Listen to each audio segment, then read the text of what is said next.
Hello, friends. My name is host Eric. I'm the host of Talking with Fantasy People.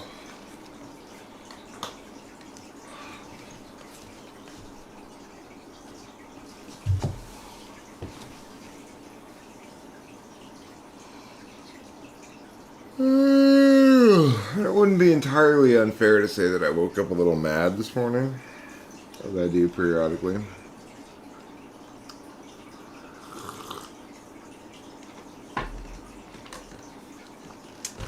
I guess you could say I started off mad at nothing in particular. I came out here to feed the cat. The cat always gets up about 5 in the morning to feed her.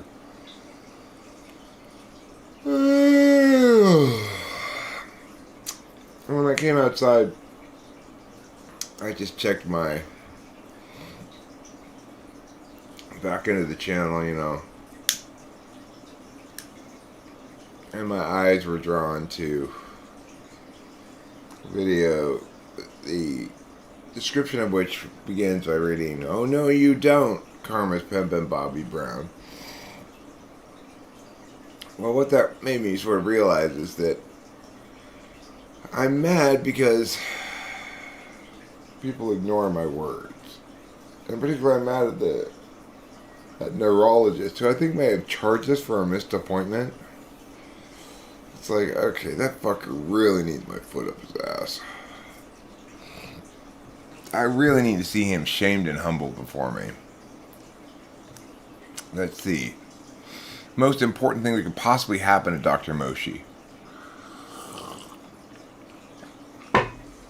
And to have me shame the living fuck out of him. So I should have titled this, Dr. Moshi Sucks Ass. High Legends Fall.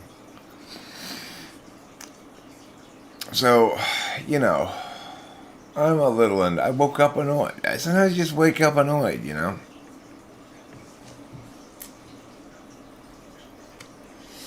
It no doubt has something to do with the fact that I have no amphetamines. Here I am alive anyway. It's like, why even bother being alive? I mean, sure, there are bong rips. That counts for something. There's no disputing that.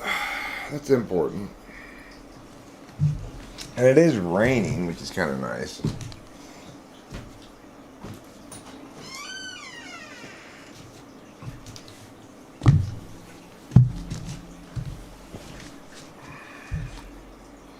Hi, Jonathan Basanti.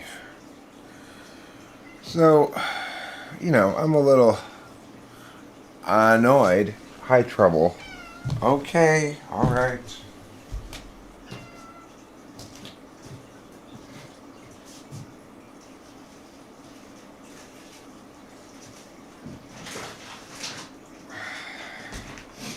Has to be the other cat now.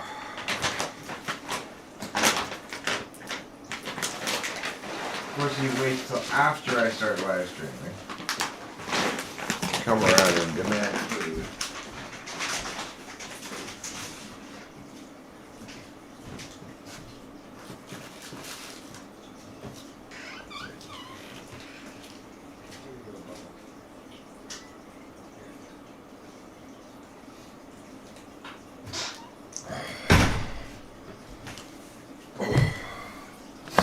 It's not really raining right this second. Tinder swindler. I have not heard of the Tinder swindler. I'm assuming he must position himself as a very handsome fellow, but actually not be such, maybe? I'm not sure what would qualify as a Tinder swindler.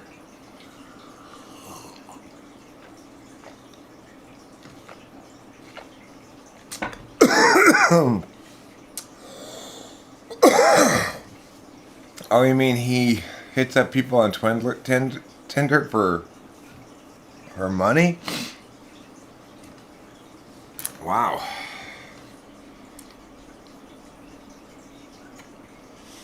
Yeah, I agree. They're kind of stupid AF.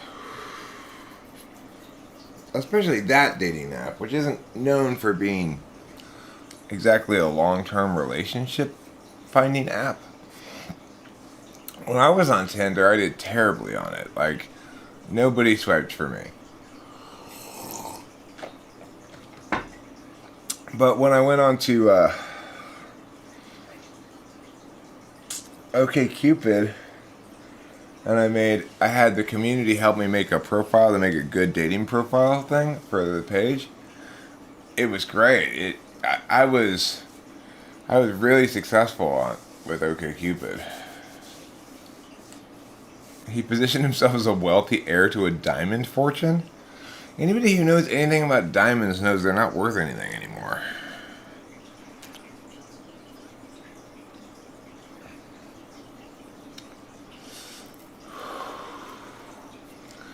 Yeah, so I did much better on. He at one point flew to a woman's home in another country to have coffee with her, so he was very much creating an illusion.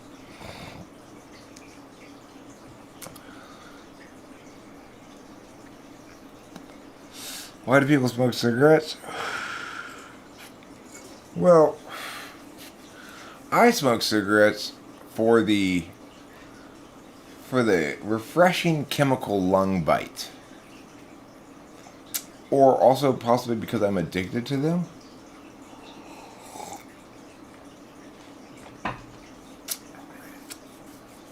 The real question, I guess, would be, why do people start smoking cigarettes? And the answer to that is, it seemed like a good idea at the time.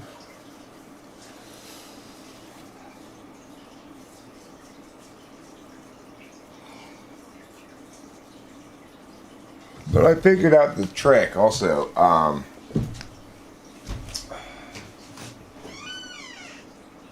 For OkCupid, probably would work with just about any dating site, really. A little bit of both, Sir Thomas. A little bit of both. I don't feel like I'm a slave to them, but...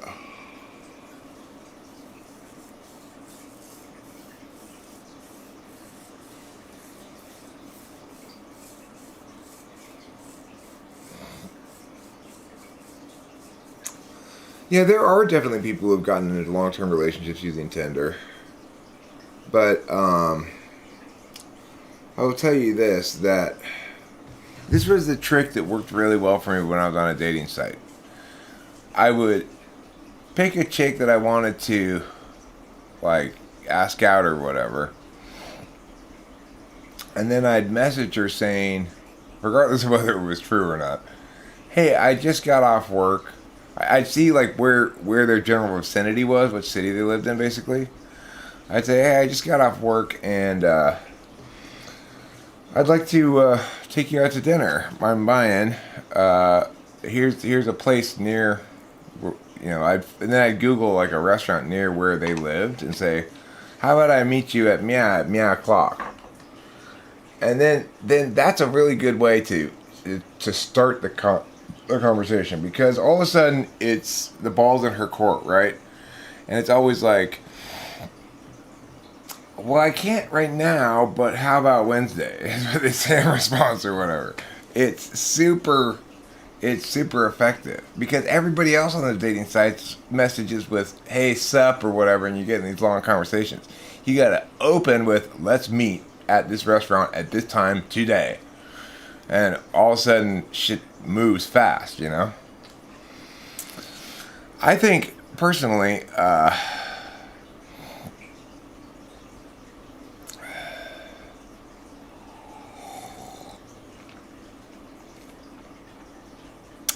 I think Putin's an ESFP, personally. But I can understand why people would say something else. I don't really know.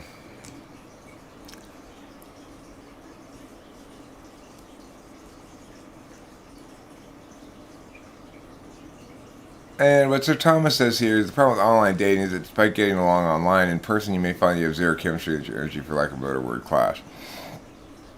Well, what I discovered is that there really aren't very many good people on OkCupid. It's like, if you've been on OkCupid for a long time, then you're probably not that good of a partner, you know? I ended up with Kimberly from OkCupid. I was much more successful dating from talking with famous people than from OkCupid.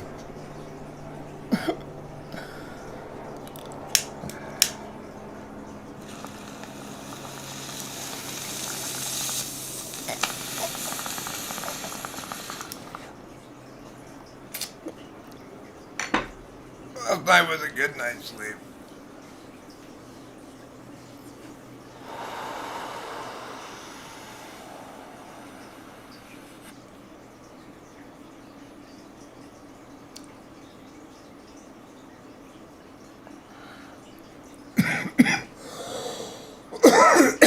The very important words I have to say, well, they depend on the context. You know, it's like,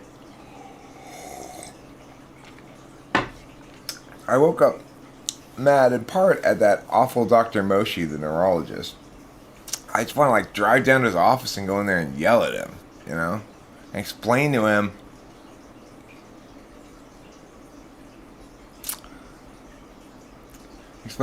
listen, fucker, you are stupid, and you think you're super smart because you're a neurologist. You need to go fuck yourself. Very hard.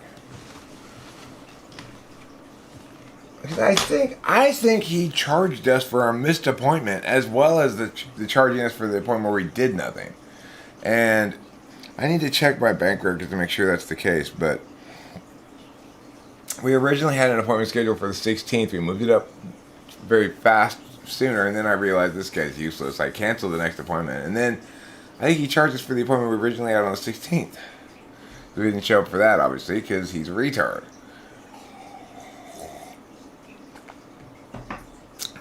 They have a chubby girl dating site. Is it called Torrid? My ex-wife used to shop at Torrid. That's for chubby girls. No, I'm not going to report him to the medical board. I reported Rachel's New York doctors to their medical board. They deserved it. But this doctor doesn't deserve to be reported to the medical board. He deserves to have my foot up his ass. You know, it's like he didn't do something that was, he didn't maltreat her. Like, you know, there wasn't any malpractice. He was just useless. Oh, you know what, Elishiva? Maybe you should put up a dating profile on lanebryant.com. My ex-wife used to shop there too.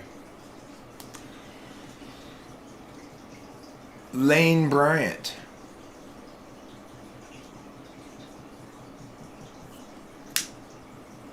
No, he doesn't need to have his life destroyed. He just needs to be shamed by me. That's what he needs. He needs to stand there in front of a bunch of people and listen to me shame the fuck out of him.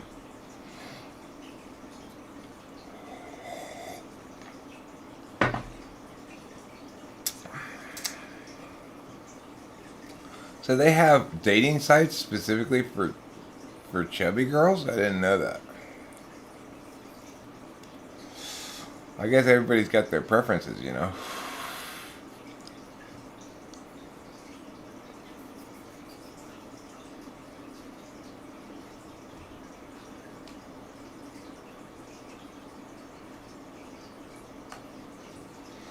Rachel hasn't even used this once.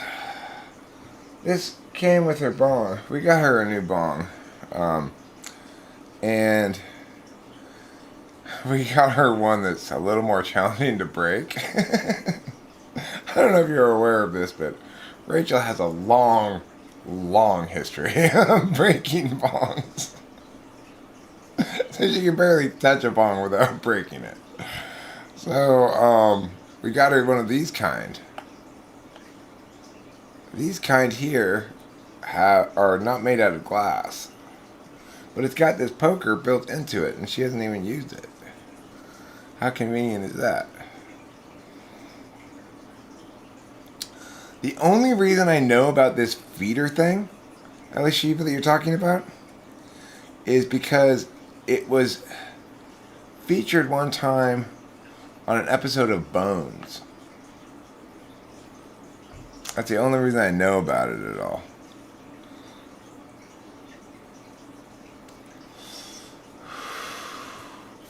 Have you ever seen that episode of Bones, Elishiva? You know what I'm talking about? Who here's a Bones fan? I went through a long Bones period where I watched a lot of Bones.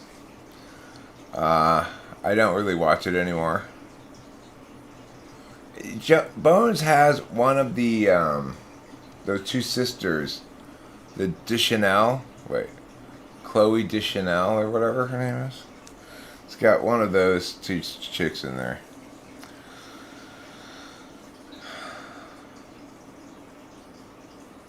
Now, if you've ever seen the episode of Bones I'm talking about, Jonathan Basanti, apparently there's this like fetish that certain guys like to like feed a bunch of cake to chubby girls.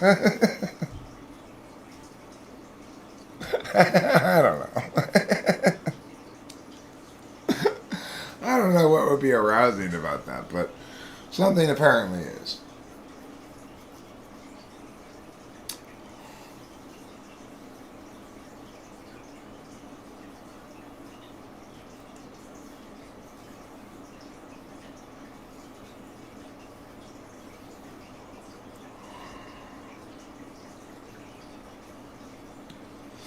The thing is, Jonathan Basanti, the real truth is, food consumption has almost nothing to do with weight. It's like, how heavy you are is genetic almost entirely. It has nothing to do with how much food you eat. I eat shit tons of food. Everybody's a weirdo, I get it, Elishiva. I like to be accused of being a duck when I'm having sex. I like Rachel to say, "Stop denying it! You're a duck!" I go, "Quack! Quack!" Oh yeah! I'm quacking, motherfuckers! Like that.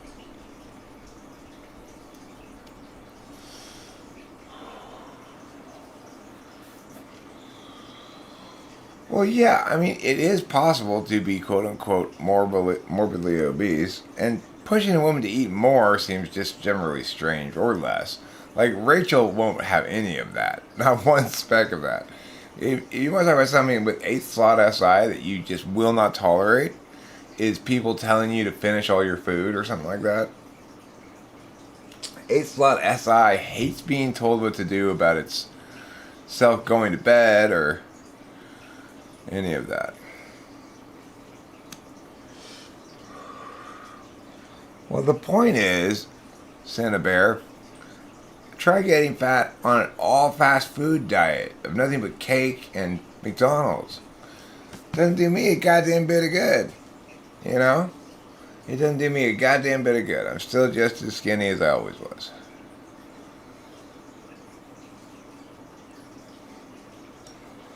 I don't think food should be included in sex.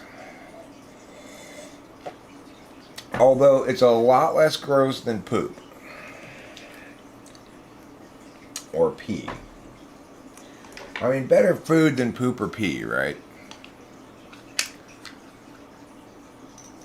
Ace slot SI is every child in the world. I don't want to go to bed.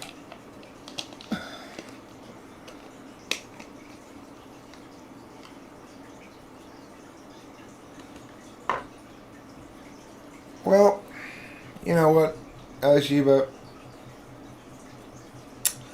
I know from being married to a large woman that you encounter some shit in the world as a consequence, and I'm sorry that that happens. You don't deserve that. Well, what kind of food? Any kind of food. I don't know. I just don't see there being any reason to include food in sex. And you know what else I don't see? I don't see any reason to have sex in places other than bed. It's like, oh, we had sex on the kitchen table. Why? That sounds very uncomfortable. There's a perfectly serviceable bed over there. Why don't you have sex on that? Okay, outdoor sex, I could get that because there's a little bit of like, what's it called? Voyeurism shit going on, you know? Voyeurism stuff, I can get that. I understand that. That somebody might be aroused by I get that somebody might be aroused by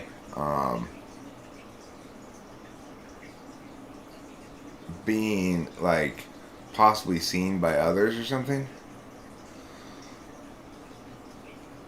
So that one makes a little bit more sense to me than food.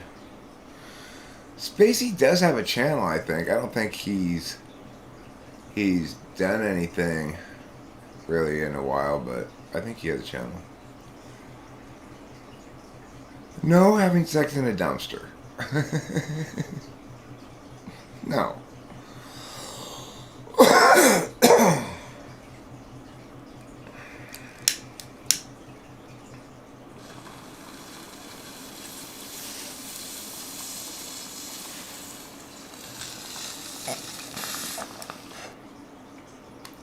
Look, my goal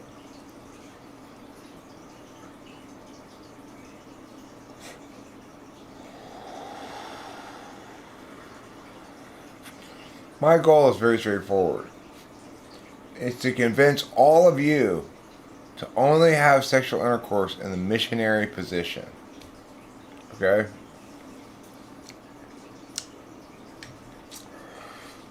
I'm going to get all the weirdness out of all of you people. Make you normal again. That's right. Here, I'm talking with famous people. We promote missionary sex only. Okay?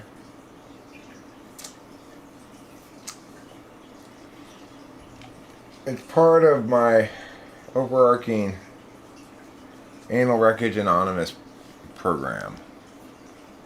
Nope. Missionary only. And no kissing either.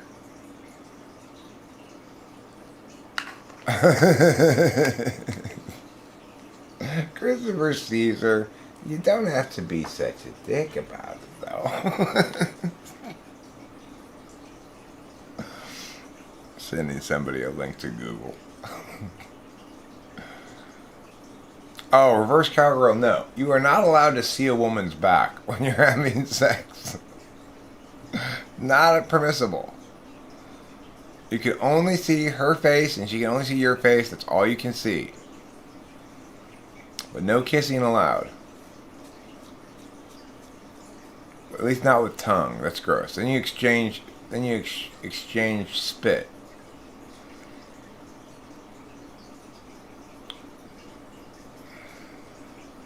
Everybody's spit. Stay where it is. I'm gonna make a new channel called Eric the Prude Scolds People for Being Kinky.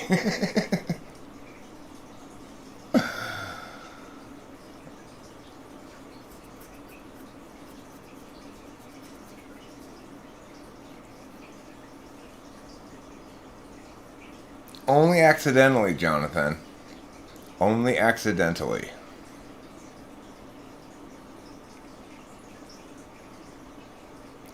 Okay, you guys, you're not listening to the words of Eric the Prude. Scolding with prudish people, yes. There's no hair pulling allowed, but a gentle tug may be acceptable occasionally. Why would I assume? I'm not assuming. Christopher Caesar.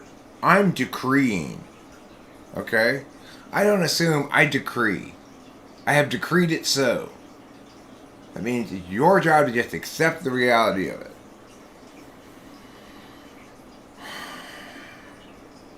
Beds are flat and made to be lied down upon.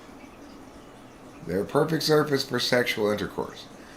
No, outdoor sex is not best because what are you going to get on you? Possibly grass, possibly leaves, possibly dirt.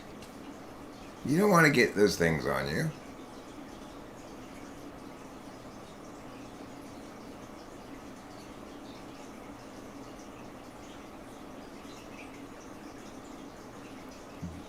Well, then what do you end up with? You end up with a blanket that's got a bunch of stuff stuck to it that's hard to wash off.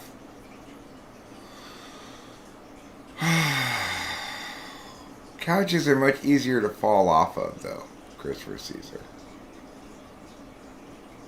No, then you are just putting the problem that was attached to your body now attached to the blanket.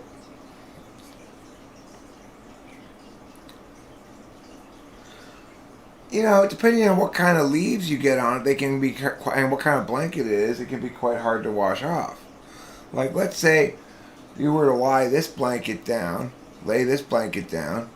on top of some oak leaves, some brown oak leaves.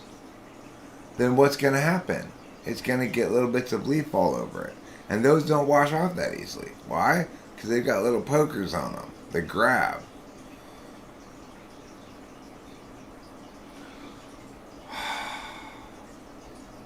Okay, guys. This is a family show. This is a family show. Alright, Christopher Caesar, if it's a tarp with a blanket on top of it, fine. Yes, fine. Okay. I would accept that. But then think about it. To go have sex, you've got to acquire both a tarp and a blanket before you and go drive someplace? Boy, that just seems like a lot of excess steps. You know, that's a lot of excess steps. We don't need to do all that stuff. There's no reason for all of that nonsense. The correct process of sexual intercourse is as follows. Both parties independently bathe. Then, the woman lies down, and underneath the covers, she takes off her bottoms, okay? And then the man lies down, underneath the covers, he takes off his bottoms. They both leave their tops on. And then he climbs on top of her, face facing to face, and inserts like this until he's done. And that's it. Nothing else, okay? No, independently. You don't want, look. You don't want to, just as you don't want to mix eating with sex, you also don't want to mix bathing with sex. Why not? Because bath time is time for you. It's you time. It's time for you to relax. Let the warm water make you go, right. That's what bath time is for. You guys all need to learn so much about your bodies. I guess it's time for me to teach you the stuff they should have taught you back at puberty.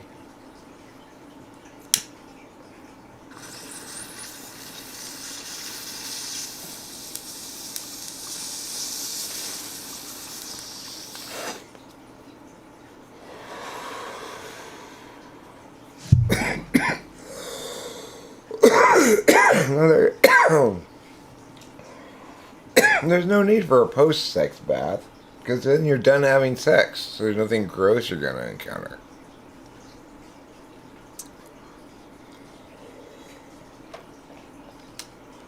Sensual. Hey, I'm deeply, deeply sensual. Have you heard my song? I should also mention this song, for those of you who haven't heard it before. This is the proper song for a man to sing to a woman, well, she can do whatever she wants when I'm done. You know, it doesn't matter then. I'm sure that chicks do have to clean up, but I'm not concerned about that at that point because I'm done with that part of her body. You know? So I don't know what to tell you about that. It's irrelevant to me is the point.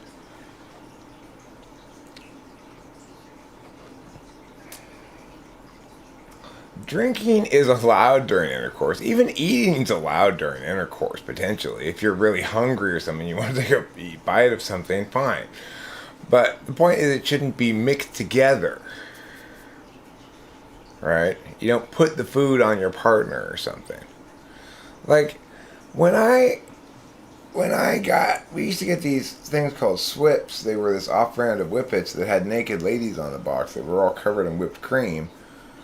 It made me think, why do those naked ladies have whipped cream on them?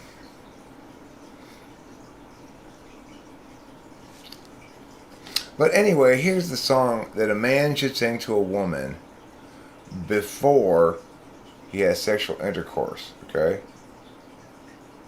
You're a very sexual lady, and I'm a very sensual man. And you're a deeply sexual Stacy, and I'm a highly sexual Stan. Your pussy's wet as a waterfall. My dick is hard as a rock. So spread your legs wide open, baby, 'cause here I come with my cock. That's the song a man is supposed to sing to a woman before he intercourses her.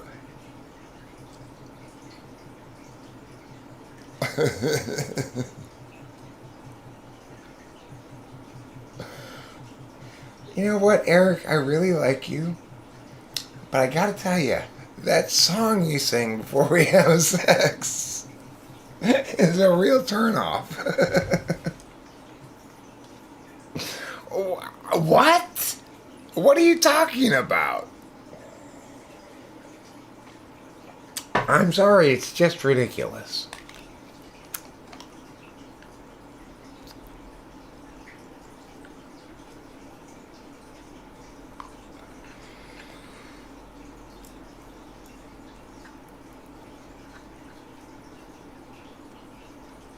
Yeah.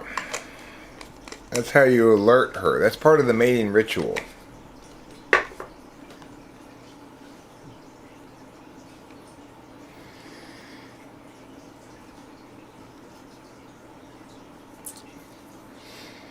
So now that you guys all know how to have sex, since I've taught you today, I will smoke a cigarette for you.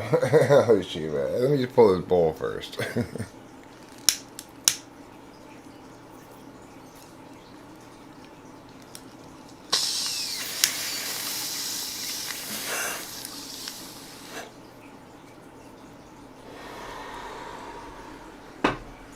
Oh, is that why it's a turn off, Jonathan? Because the melody's not good? Okay, I'll keep that in mind.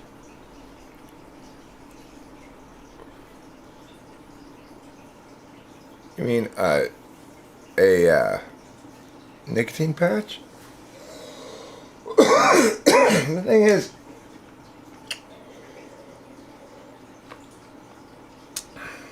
I don't find that by and large I am definitely addicted to nicotine, but to keep my nicotine addiction satisfied, it only requires me to smoke once every 4 hours or so, maybe, you know? Maybe 5 hours, something like that. It's, I'm mostly addicted to smoking, you know, not to the drug. Smoking itself is a weird, you know, it's a SI4th, SI5th thing. ESTPs, ENTPs, we tend to smoke because Same reason I jiggling my knees up and down right now, you know?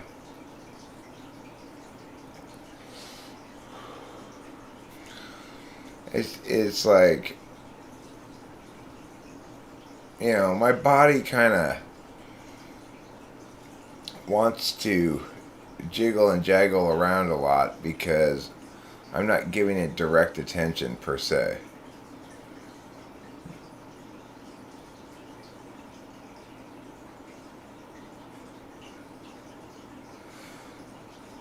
Who, me? Am I an INFP? Yes. I am an INFP.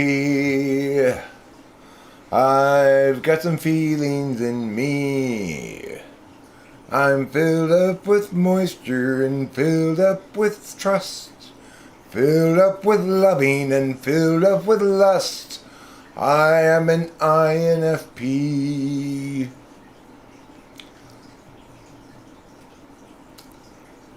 As an INFP, my primary concern is that everybody's feelings are respected. Does everybody's feelings feel respected right here, right now? Jonathan Basanti, do you feel like I'm adequately respecting your feelings? How about you, Ellie Shiva? Winston's mom, am I giving you enough attention?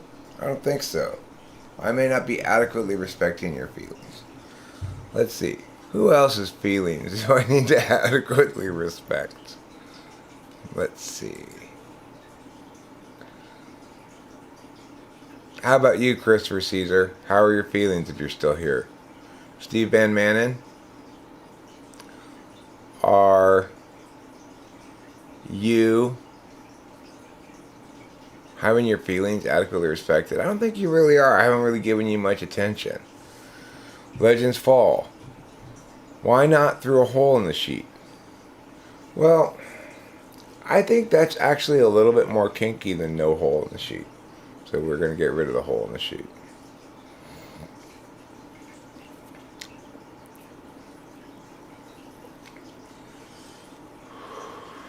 So I went like 3 days without checking my emails until I got, what the hell, I paid you already. And I was like, oh, okay. So anyway, now that I'm an INFP, and I'm going to be an INFP from now on, I just want to point out to Winston's mom that really she should try playing email catsup instead. I think you'll find it a little bit more delicious. Your urge to have uncomfortable and unhygienic sex has been callously disregarded. It hasn't just been disregarded, Jonathan. It's been actively negated. Christopher Caesar, we're all constantly feeling strong feelings. And those are the things that are most important to all of us, all of the time. You just need to accept that.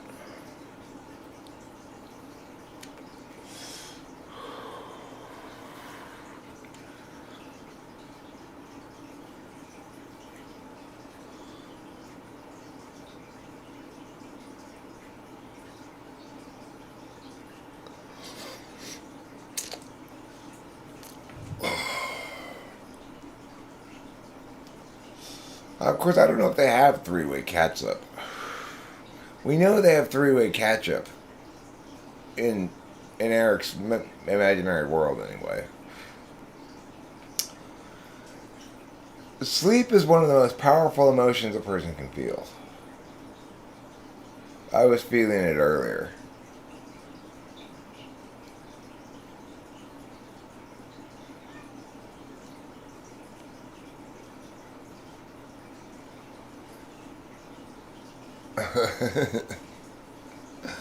Yeah, well, I could probably find a bulky sweater.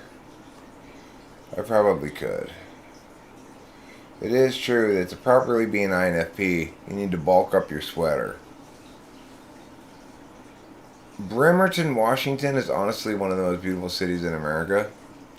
Well, I've never been there, but who am I to deny the beauty of Bremerton, Washington?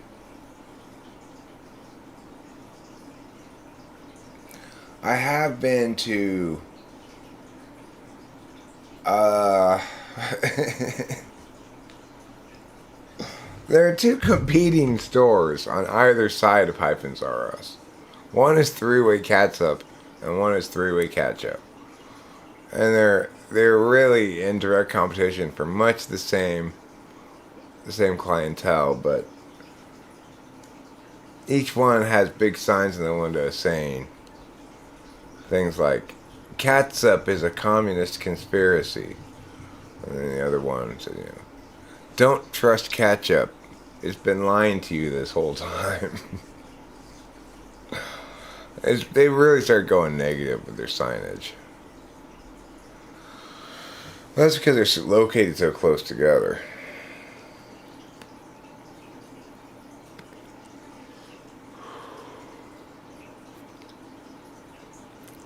Working, huh? Oh. Sorry to hear that.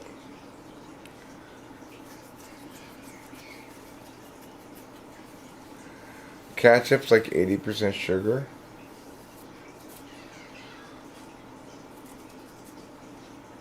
Well, what's so wrong with corn syrup?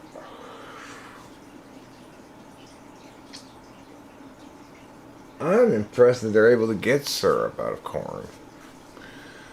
You wouldn't think that syrup would come out of corn.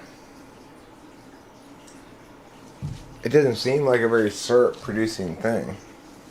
It's almost nothing like a maple tree.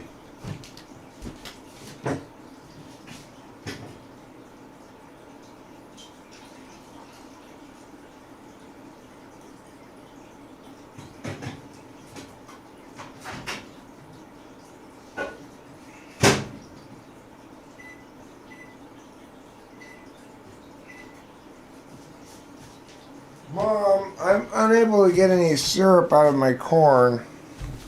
You need to squeeze it harder. If you want to get syrup out of corn, you gotta really squeeze the shit out of it.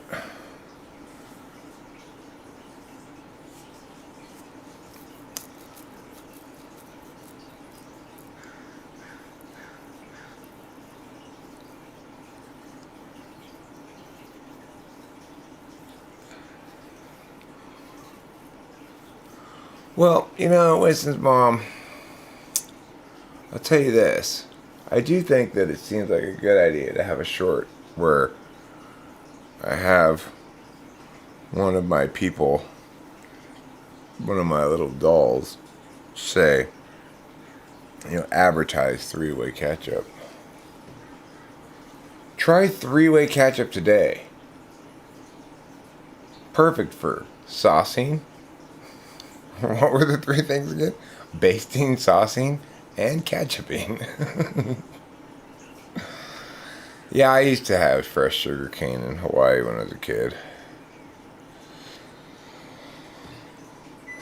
I never really much cared for it.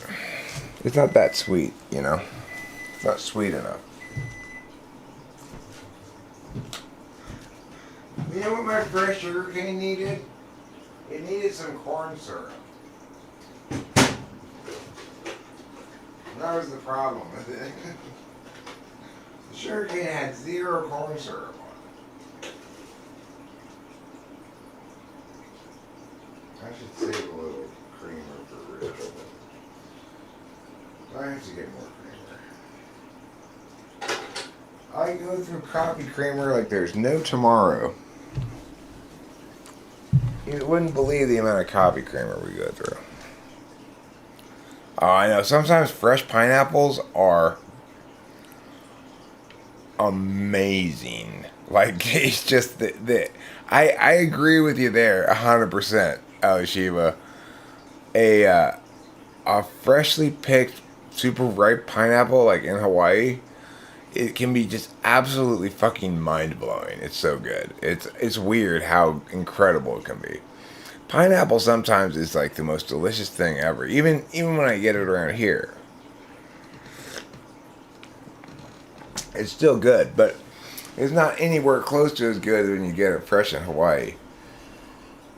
Oh my god, yeah. Pineapple. Fuck yeah. I'm all for that. And and then you get like guava nectar to drink for breakfast with your pineapple. You're just like, oh, Hawaii. No, we used them all. We used them all. I checked outside where we had them all, and we've used them all now. We're at the end of the last one. I mean, we go through a shit ton of coffee creamer.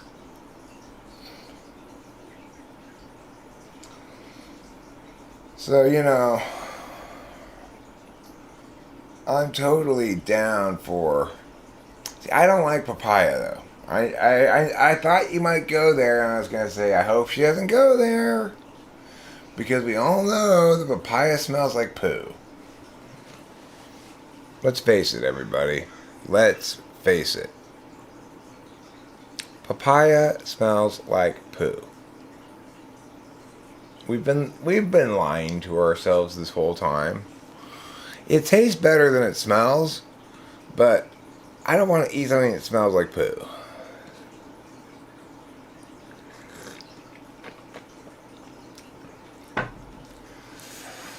Smells like poo and tastes. Smells like poo and tastes like foot.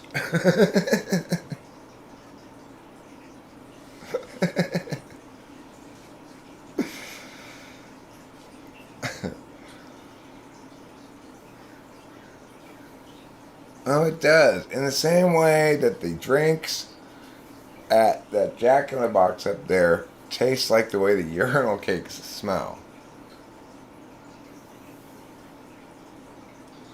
No, no, I did not have unripe papaya. You just have to accept that there's too much umami in papaya, okay? Papaya suffers from excessive umami disorder. I think that's fair to say. Fresh orange juice in general is delicious. If you get good squeezing oranges, like what are they called? Oh, what are the best squeezing oranges? I like cilantro too.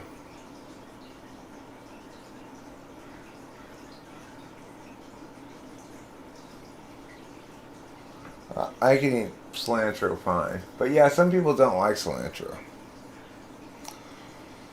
But you know what I can't tolerate, and some people can only tolerate? Oh yeah, navel oranges. Those are the ones. Valencia, those are the ones. Valencia. Valencia are perfect for juicing. Anyway, what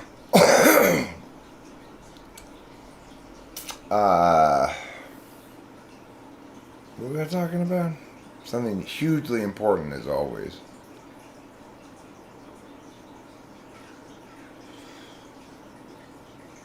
It was super important. Oh my god, I can't believe I've forgotten what I was going to say.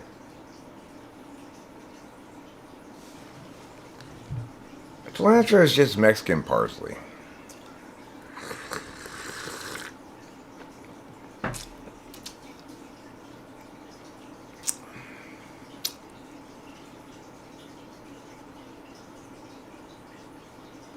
In a nearby town is a store called We Ruin Your Stuff. You pay them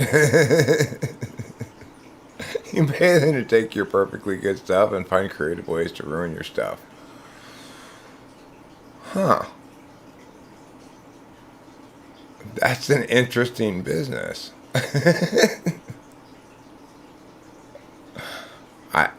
I'm a potential customer for that business, I think.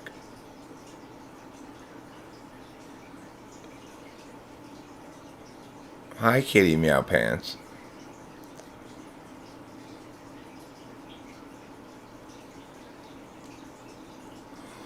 Lamb. Really can't eat it. I mean, if it's done really well, it could be good, but I don't like it. Rachel sometimes gets it. She got it the other day. Rachel and I went through Tops, and she got a lamb hero. A lamb gyro. that She's like, you know what I want? I'm like, what? A lamb gyro. I did not expect you to say that.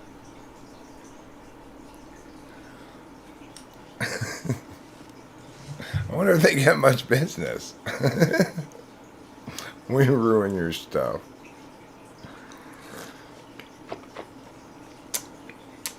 That sounds like an Eric business. You know? See, the problem with the three-way ketchup and three-way ketchup store is they're both in direct competition with more than just condiments. So, more than just condiments will ultimately end up buying them up or pushing them out of business or whatever.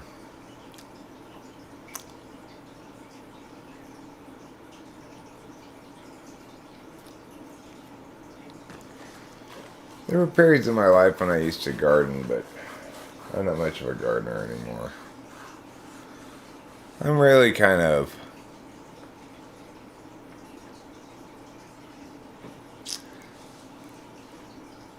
And in some ways...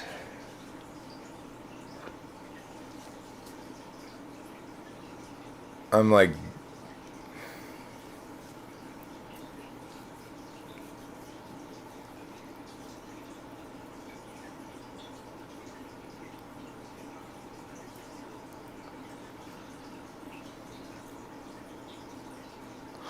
I mean, see, I have a business called, one of my oldest businesses actually, called Solutions by Eric. it's a business name Corey made up for my stupid ways of doing shit. So, like, you know, Solutions by Eric. Basically, somebody calls me up and goes, hey, can you fix my leaky faucet? And I go, yeah, I'll be right over.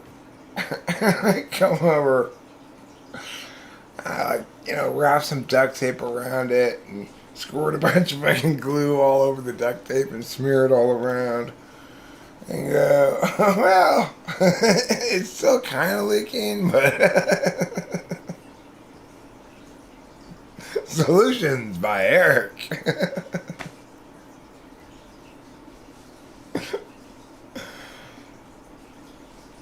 Or like this kind of solution. Ooh, your faucet's leaking. Good news for you. It's just the cold water that's leaking. So I'll just turn off the cold water thing down here. There. Now it's not leaking anymore. Yeah, we don't have any cold water. But you have hot water. That's Solutions by Eric.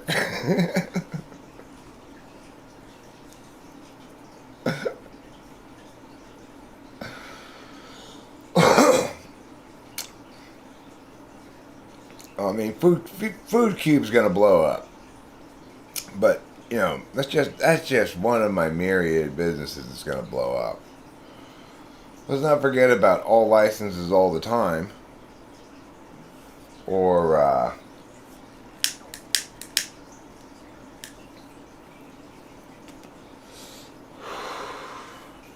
don't forget about Food Cube Caliente.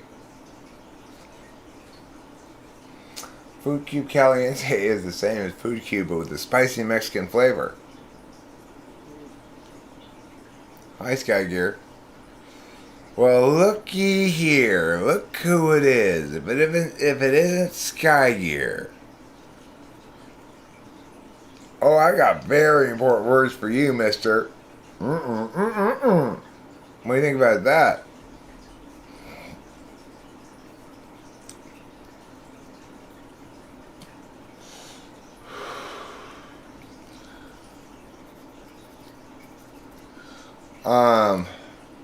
Maya represents May, and the first of the month is linked to her, my birthday. You were born on May Day? May Day is the gayest of all of the holidays. Oh, look everybody, it's May Day. What a gay parade we'll have. With flowers and prancing and communism. You know what I'm saying?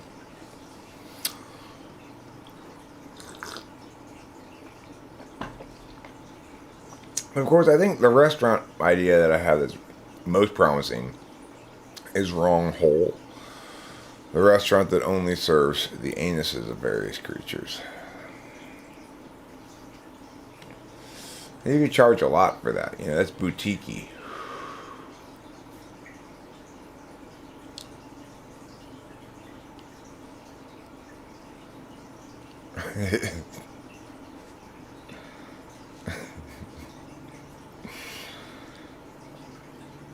The cool thing about words is that they're all important. Even if you make a word salad, at least you have something to eat, which is in itself a word salad, so you kind of have a recursive meal. That's an excellent point, Skygear.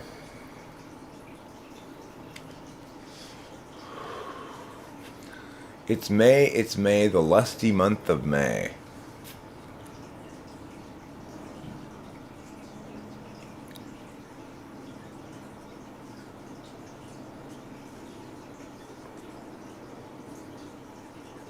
That gorgeous holiday when every maiden prays that her lad will be a cat it's mad, it's gay, a libelous display.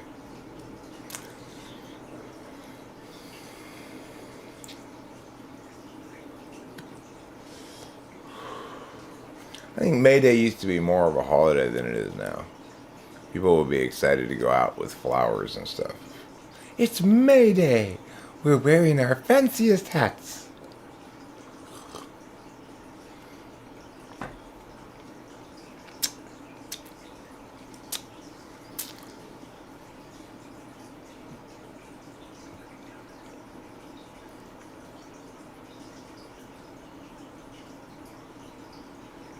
You know what I would probably have a lot of trouble accomplishing? I'd have a lot of trouble accomplishing being cast in the role of the girl who sings, I am 16 going on 17, fellas I'll stand in line. Although I could really try to pitch it as diversity casting, you know? To play that role in that play. Wow, they've really gone diverse in their casting. I can't believe they got Eric to play the role of that girl in that play.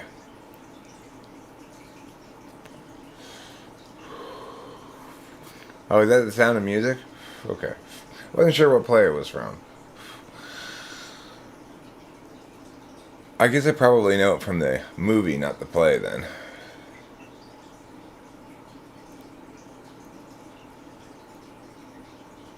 Leslie.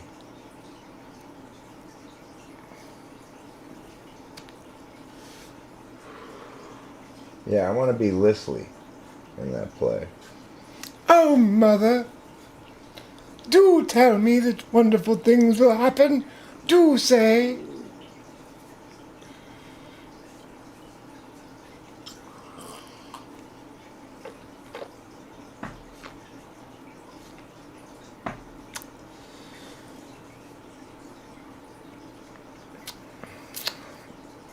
Rolf will be played by a proud black woman, while I'll play the role of Leslie.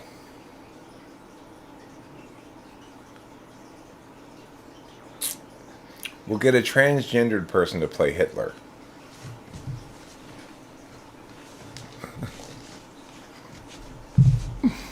And most of the dialogue will be about his one testicle. We'll switch it up a little bit. We'll get a transgender Jewish person to play Hitler.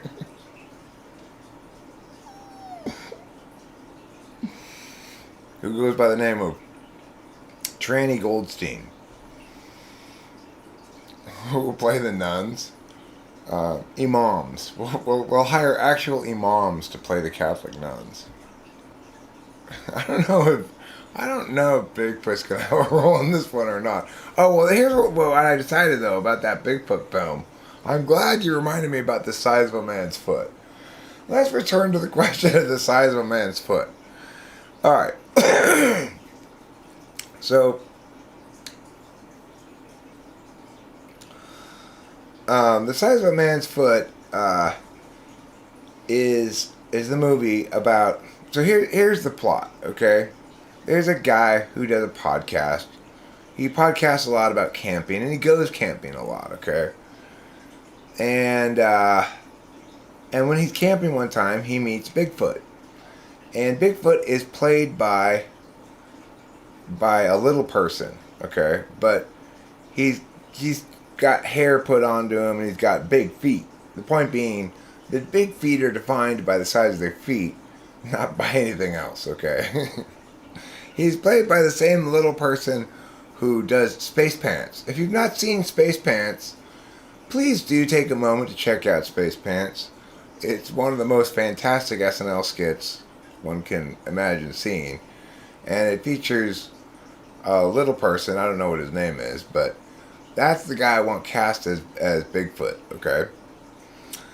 Alright, so anyway, he meets Bigfoot in the forest, and Bigfoot only, of course, talks in Bigfoot grunts, but the voiceover actor for Bigfoot is Tom Hanks. So this little person doesn't actually get to say any lines in the movie, although he mouths them.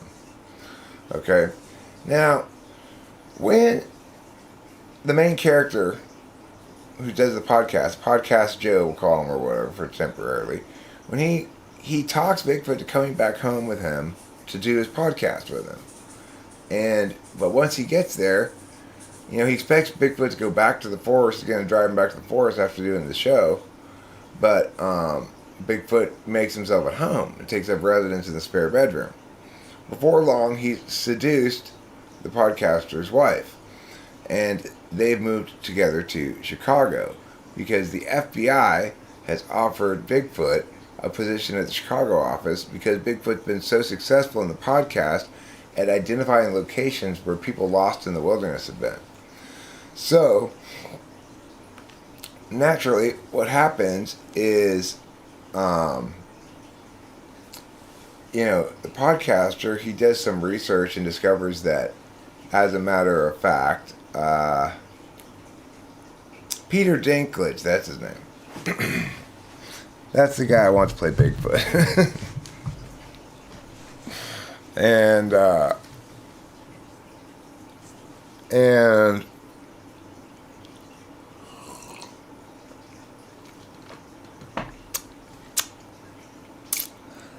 anyway, it ends with the podcaster killing Bigfoot. And the jury, them not having anything to charge him with because there's no crimes, there's no law against killing Bigfoot. And also, it's established in between when the woman and Bigfoot are in Chicago, that Bigfoot's a domestic violence guy. So there's some scenes of him like pushing her around and smacking her and stuff, and stepping on her toes with his big feet. Anyway, it's a coming-of-age film. It's a coming-of-age rom-com dramedy.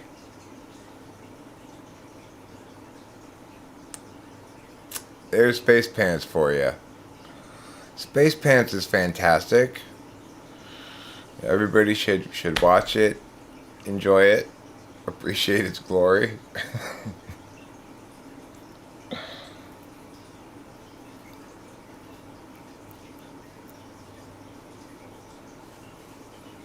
The thickness of a man's neck. I can put both my hands like this around my neck. I will read your things out loud. I understand how important that is. Rain says, Eric, is FI non-transitive? If I like A more than B and I like B more than C, is it conceivable that I don't like A more than C?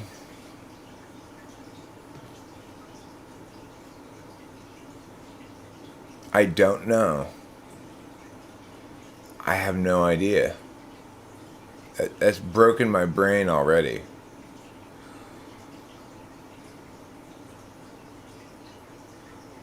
Reading my question above would cause the evocation of thoughts that would lead to the speaking of especially important words. Unfortunately, these important words are, I don't know. Anybody else have any thoughts on that? Is it possible with FI that I can like A more than B, B more than C, and not like A more than C?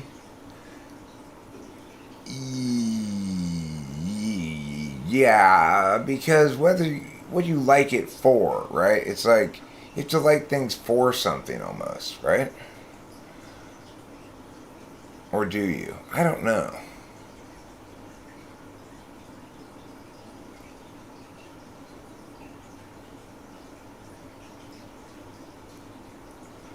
The answer is that it's contextual. Yeah, like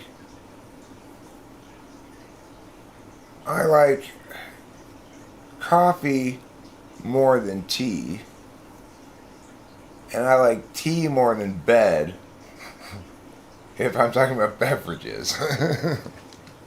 But you see what I'm saying? Now, is it possible though if you keep the same thing, right? I like coffee more than tea, but I like tea more than hot chocolate. Do I necessarily like coffee more than hot chocolate? Well, yeah, you have to include more contextual data.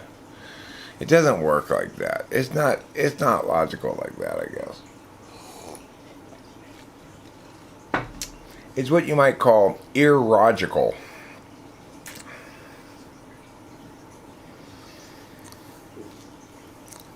That means it's not at all like Roger. Don't be like Roger. That should be the title of a live stream coming up, I think. If you have a foot fetish and you have the opportunity to go out with Bigfoot, would you definitely do it? Probably. Because Bigfoot has, if nothing else, big feet. You know, the truth is, I gotta admit it, I'm increasingly concerned that Bigfoot just doesn't exist. It's pretty sad. I really want Bigfoot to exist, but I'm beginning to have my doubts. Why will the paranormal not come to me and reveal itself? Why will I not see aliens, ghosts, and or Sasquatches? Why is it the case that my eyes never see them? I want to see them. Hi, Raphael. Are you the Raphael that got a typing session? If so, I've responded to your email.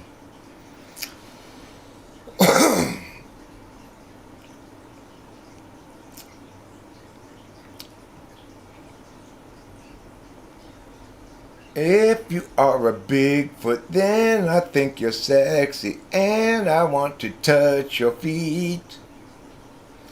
Okay, cool. So you want to tell me right now what day and time you want? I can put it on the calendar.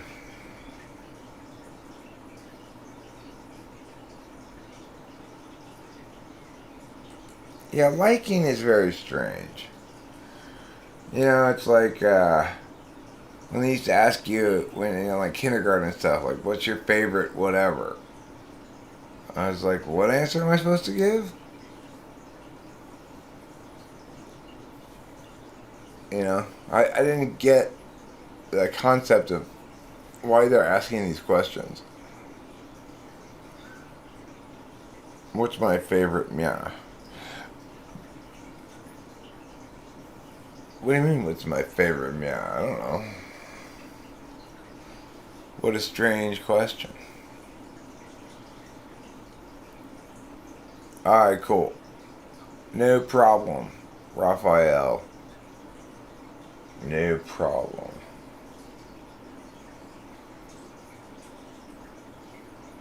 So, anywho, the size of a man's foot can be can be shown as a double feature with my reworked Sound of Music.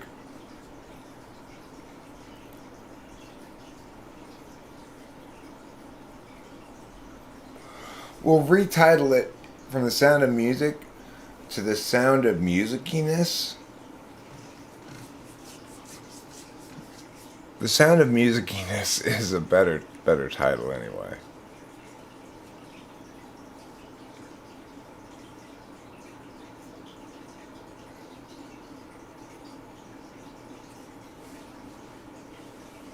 Strawberry shortcake.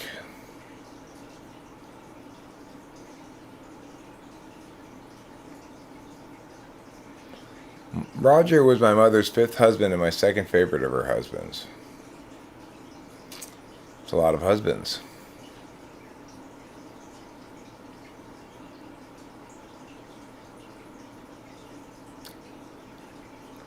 Mama likes shortbread, shortbread, shortbread. Mama has shortbread. Mama dim dim dim dim dim dim.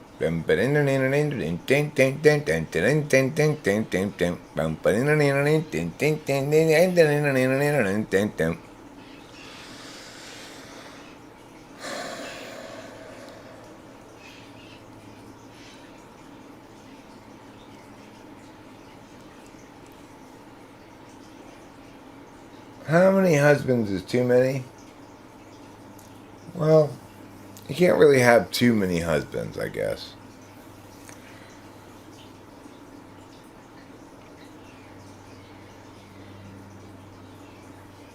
I've had 2 ex-wives, but, you know, it's like, what's really the difference between an ex-wife and an ex-long-term relationship anyway? You know, there's not really any difference in my mind. I may have had 2 ex-wives, but I've had more than 2 wives. I'd say I've had 3 wives.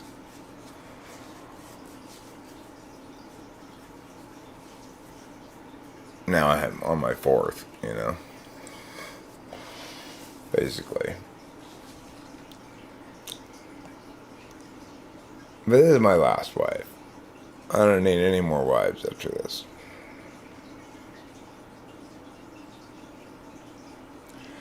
Look, sky gear, rain, legends fall. You can't define feelings. Okay? They're too soft and mushy for you to just get away from them. You're soiling them with your filthy TI. Get away from our feelings.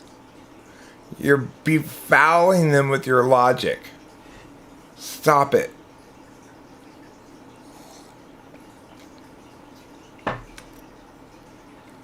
Black sheep in the family.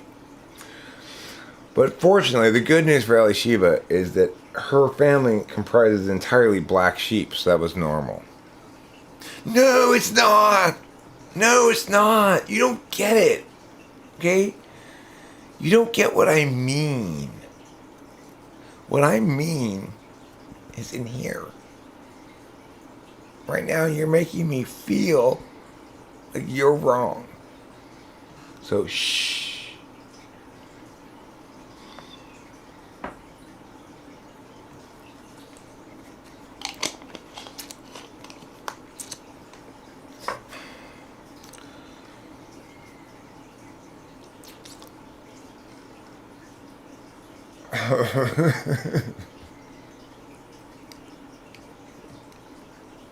You find that annoying, Legends Fall?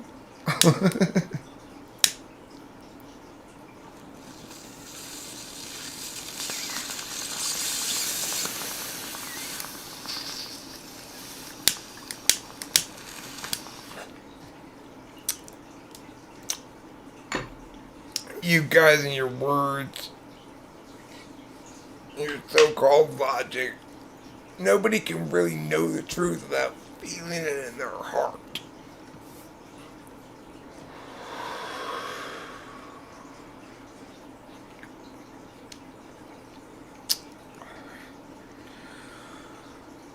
Feelings,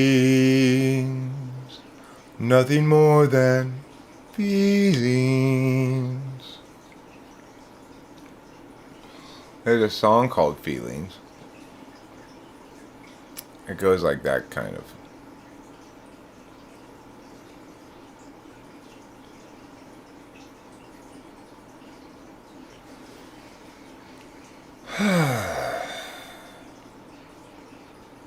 How do I feel today?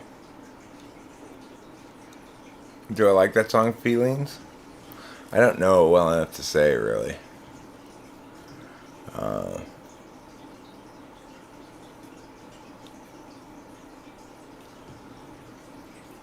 You had a campus shooting? I bet that was crazy. I bet you it was. It was like, pow, pow, pow, pow, pow, pow, pow, pow, everywhere you went.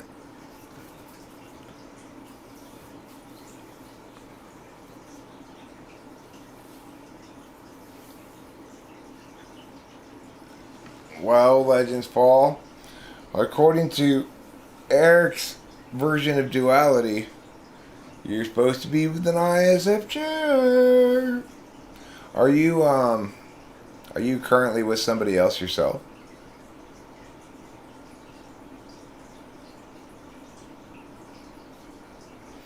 Don't steal your bro's lady. He'd be mad if you stole his lady, probably.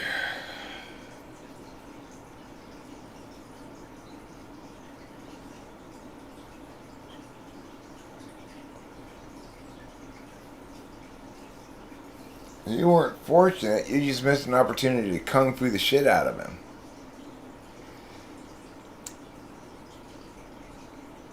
You should think. You wish you were there because you would have been like, yeah, pow, cha, chopped his head off with one karate chop. I would have been like, damn, at least she was got some martial arts moves.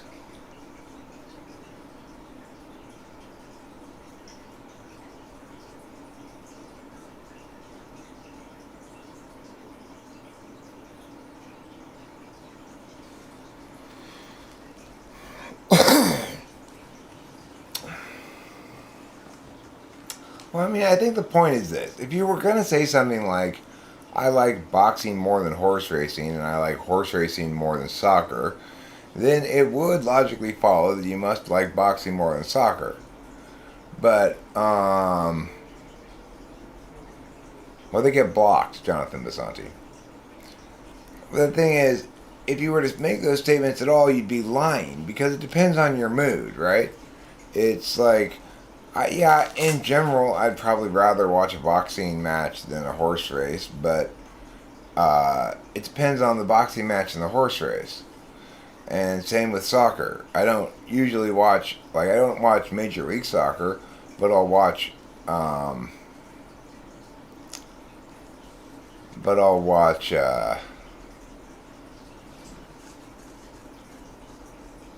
watch World Cup games and stuff, you know.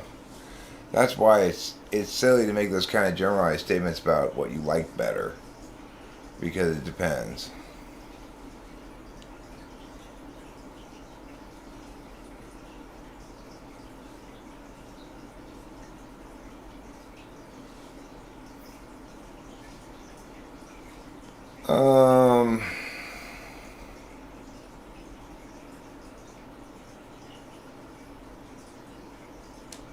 Yeah, so you can't apply logic to feelings.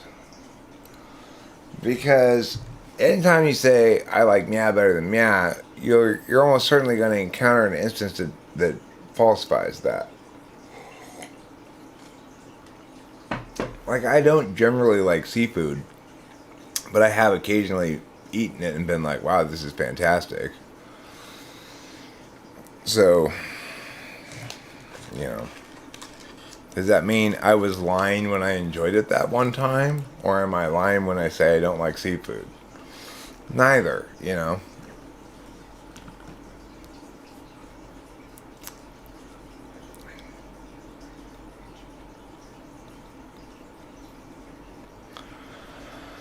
So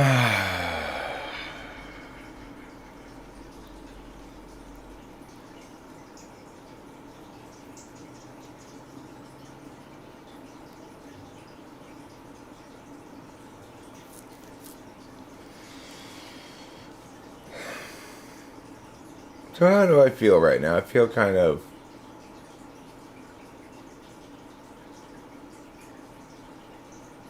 medium.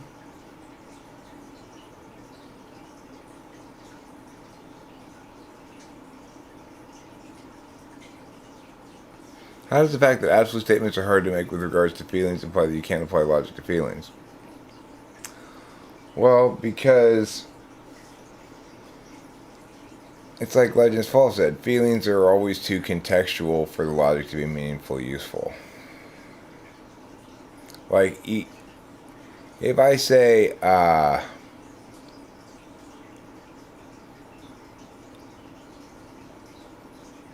I'm talking about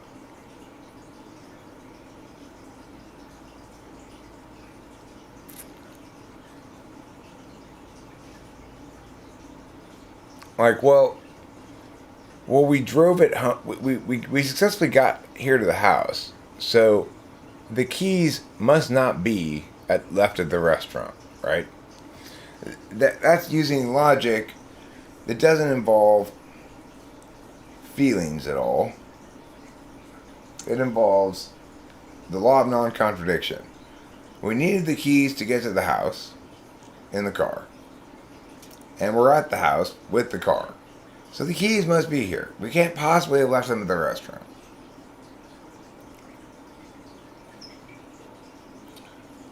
That's a useful kind of logic. That's an example of logic being useful. Now, I get what you're saying. Logic not being useless doesn't mean... logic being useless doesn't mean you can't apply it.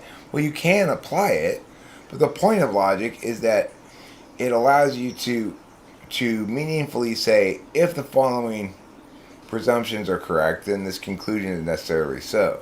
But it doesn't allow you to do that with feelings in any meaningful way because of the specificity required to say anything meaningful about feelings makes it impossible to logically conclude anything from it.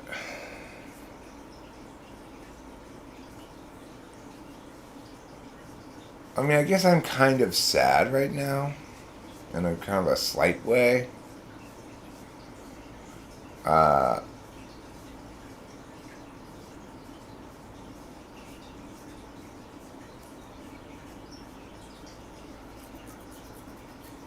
Well, I mean, the thing is, there's a time frame element though too, right? So it's like, it might be the case that in this very moment, I'm feeling a little more sad and a little less happy.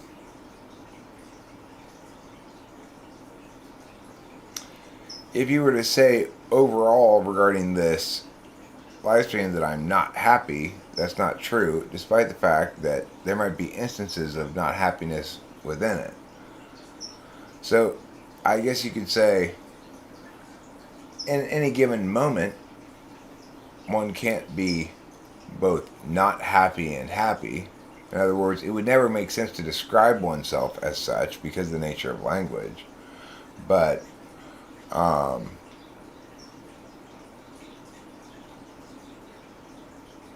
language is of limited utility when describing feelings. Mismatch says there, you can apply it, doesn't mean FI won't change the logic on the fly. Right. So, I mean, it's too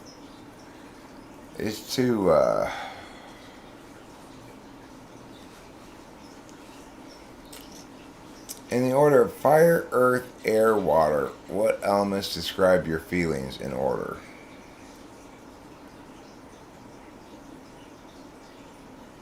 I guess I'd say I'm first earth, then air, then fire, then water.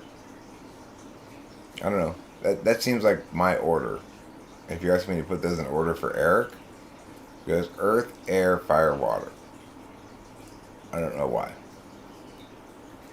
That's just what it seems like. Just my NI. I don't have any justifications for that.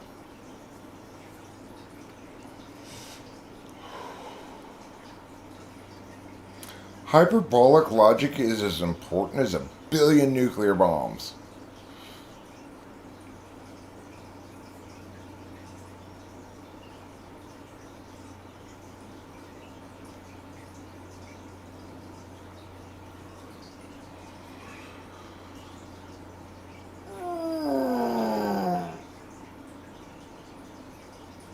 Well, you got a point there, Miss Mash. That's a good point. You could be concurrently happy about getting a burger, that you're going to get a burger, but not happy about having to wait in line.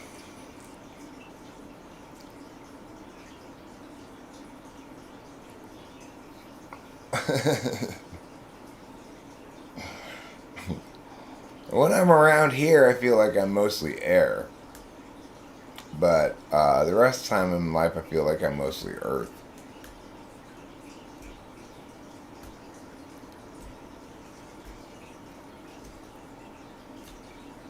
This is air. This is me being air.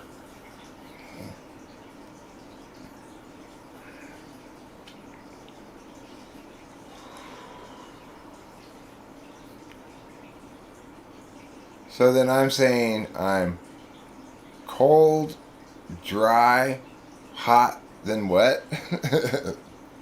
That sounds right. I'm cold, dry, hot, and wet.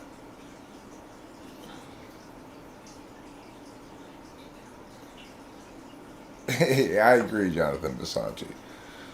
But when you're dealing with people who've got FI 7th and 8th, we have this weird need to constrain the unconstrainable with words.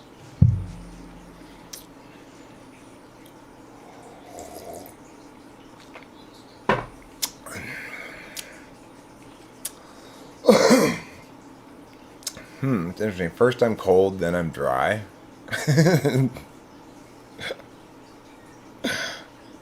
Then I'm hot. Then I'm wet.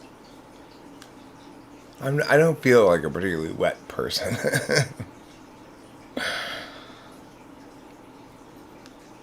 Oh, that's funny.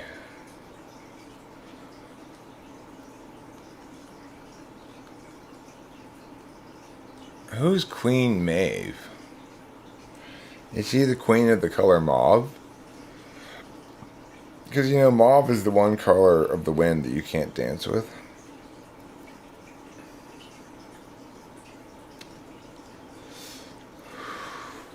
That's why it's fair to say that Pocahontas was lying when she sang that song.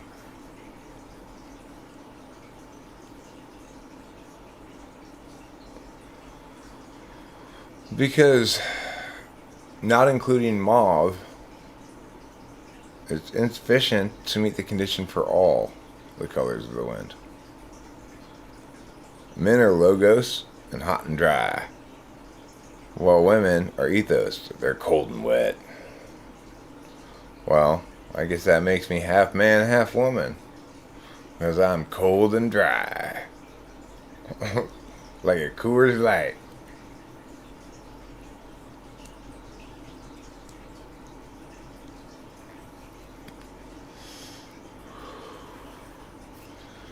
The mead woman of Ireland, she who intoxicates.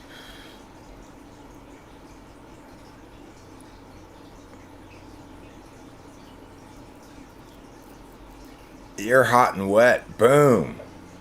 You are hot and wet. I always said that about you, Jonathan. When somebody once asked me, what are the first two adjectives that come to mind when I say the words Jonathan Bassanti? I said, hot and wet.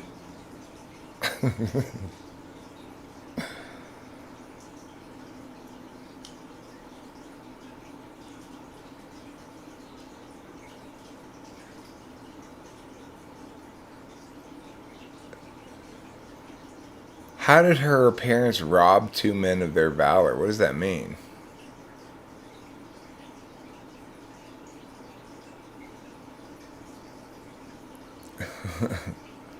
There's only one man in all of Ireland who could satiate her carnal lust? Wow. Was it Subtle Dick Brazen Balls?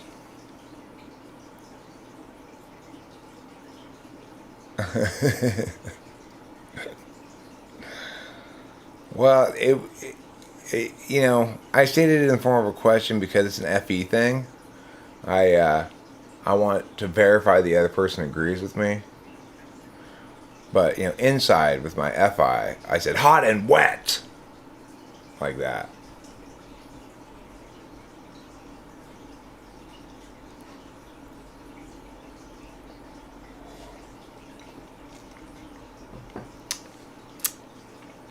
Sounds like Sacagawea, Ellie Shiva, in my feature film, Triumph of the Native Peoples. Have you heard about that one? Oh, Sacagawea.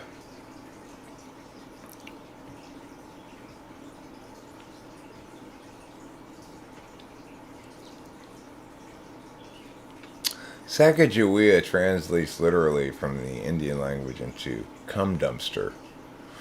Saka being vagina and Jawea being semen. So, that's a little known fact about Sacagawea.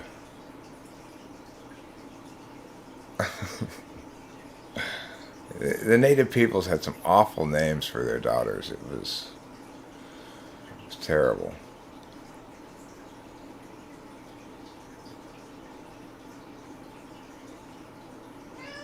Meow. He tragically lost his penis in a hunting accident. And all the queen's horses and all the queen's men were not able to sew it back onto him again. And so she spent the rest of her days in bitter sorrow. That's what happened.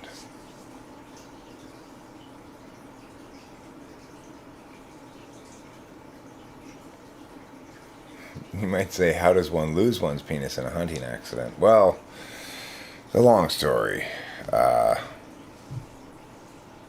He was going pee. Not really that long of a story. He was going pee. Another guy was trying to shoot a deer with an arrow, and the arrow went right through his penis. It's terrible. He's played by Forrest Whitaker as well. I forgot that Forrest Whitaker was a key part of The Size of a Man's Foot. Forrest Whitaker and Dolly Parton. Dolly Parton plays the wife, Forrest Whitaker the husband, and Peter Dinklage plays Bigfoot.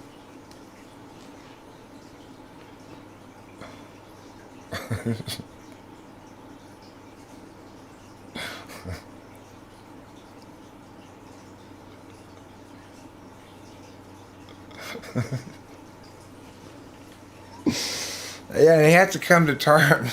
Spawn of a man's foot, of course. Forrest Whitaker had to come to terms with the fact that he killed his son's biological father.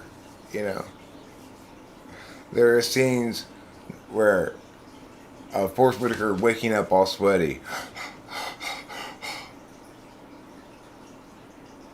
What is it, darling? What is it, says Dolly Parton.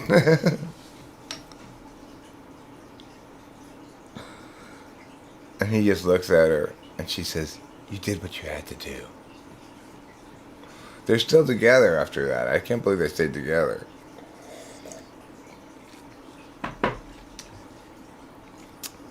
The people who are in charge of maintaining the Irish History page, unfortunately, got drunk and accidentally deleted it.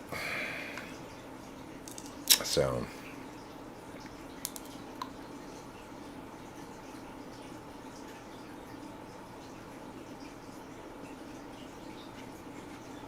don't forget Dolly. We're going to really take advantage of this opportunity to define the end of her career, She will cease to be known as a country singer, and after these films, she'll be known as that lady who was in the Bigfoot movies. She'll die before the third one, in which case we'll replace her with Who should we replace Dolly Parton with for the third one?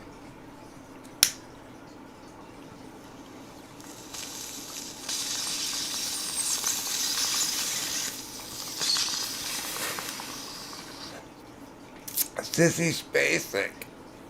Of course. Is Sissy Spacek still alive?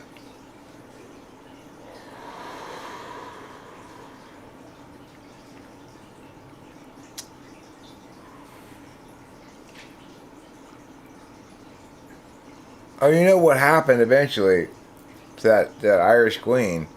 So after that one man had his penis shot off in a hunting accident, she finally started sleeping with Bigfoot.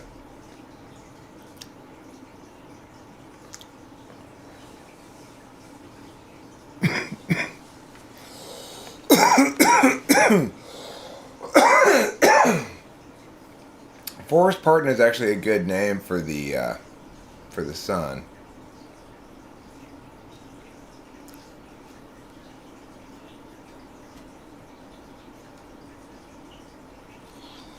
And at the end of this one,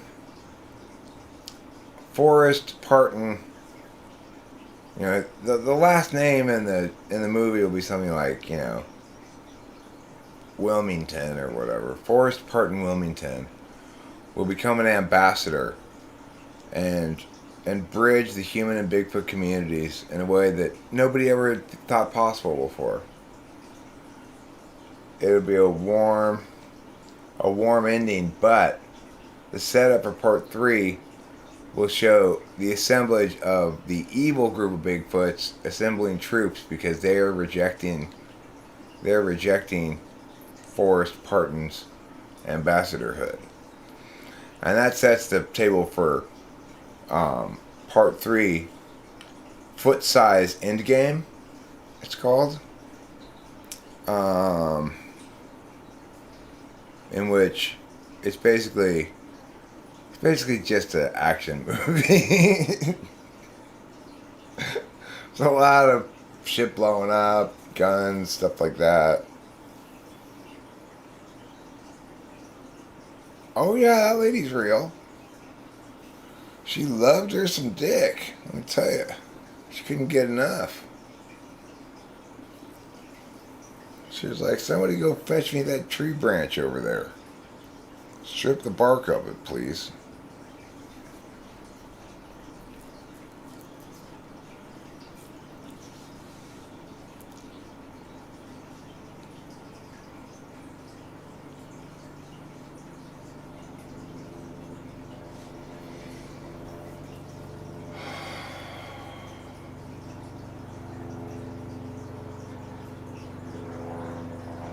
So anyhow,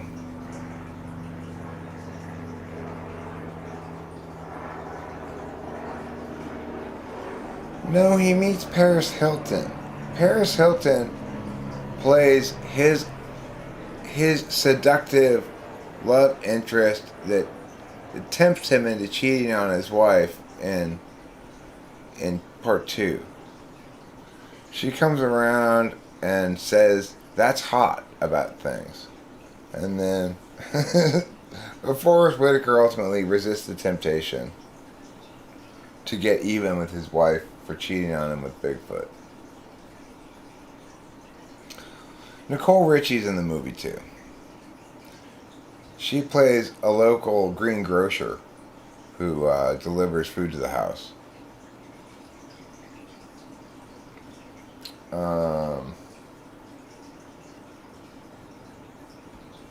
Also, Judge Reinhold's in the film. He has a couple of comedic lines that he delivers.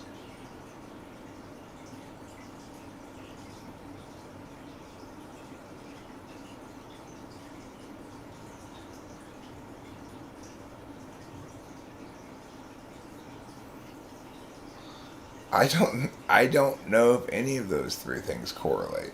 I don't know how anybody would know because they'd have to be too interested in. Women would know better than men.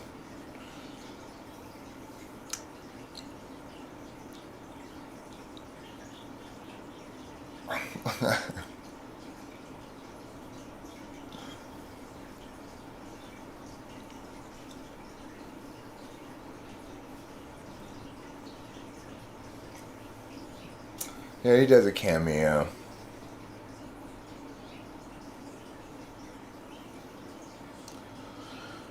Um,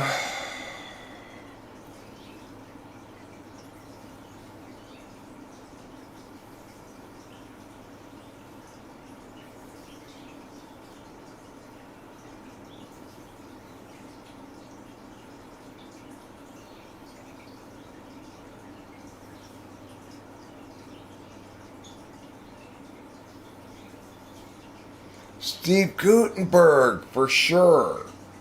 Oh, absolutely, we have to get Steve Guttenberg into the movie.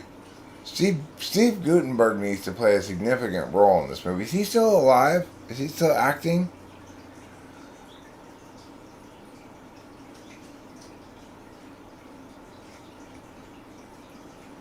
Well, Rain, that's the point. It shouldn't be treated as true or false. But as a consequence, it shouldn't be used to justify things.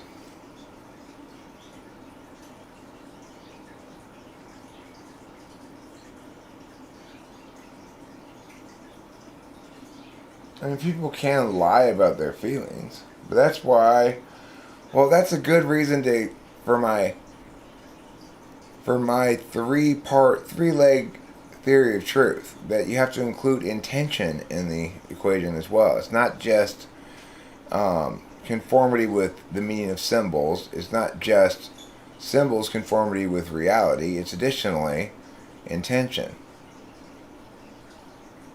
Ali Sheedy. Boy, we are really casting the hell out of this film now. We got Gutenberg, we got Sheedy, we got Judge Reinhold.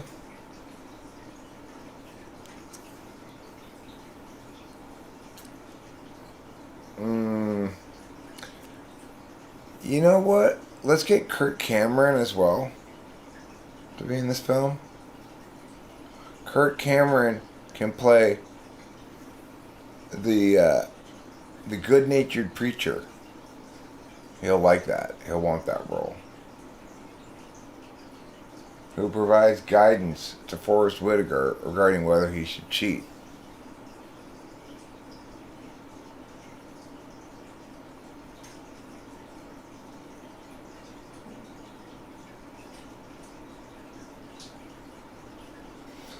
Winston's mom asks if there were one restroom door with Nick Cage's picture on it and one door with Jeff Goldblum's picture on it, which bathroom door would I use?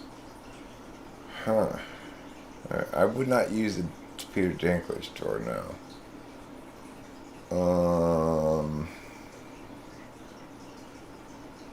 I guess I'd go with Goldblum's, probably. It's an interesting question.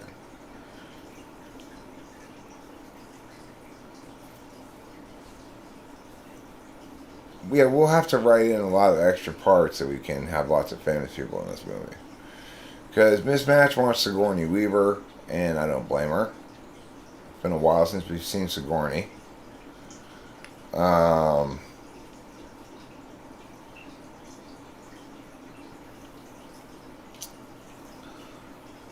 I think we should get Ryan Reynolds to play his normal role that he always plays. But just a really minor role. He's just like the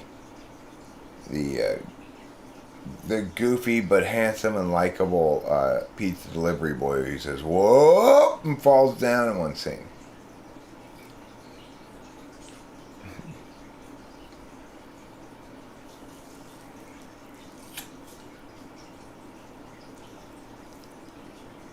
Oh yeah, Danny Trejo for sure. He can play a Mexican gangster. That'll be a stretch for him, but we're just completely straight up typecasting. Um,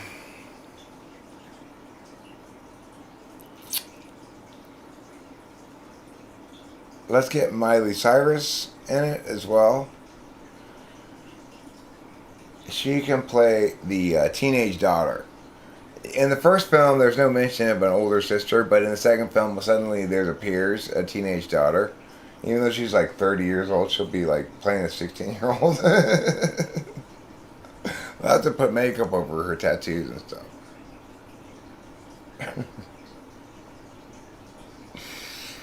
No, I think we're gonna counter typecast Seth Rogen and instead have him in the role of a gnarled old ship's captain. Arr! He has to act like that the whole time, but with no humor. We're gonna have him do it until it's as dramatic as he can make it.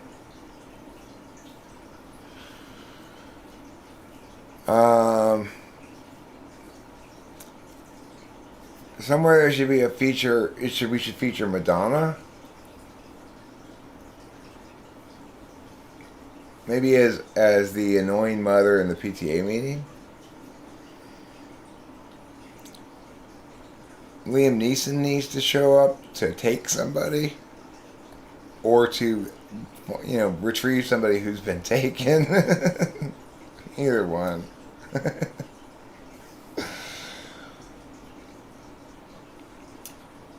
I think Danny Bonaducci's dead, isn't he? Is Danny Bonaducci dead?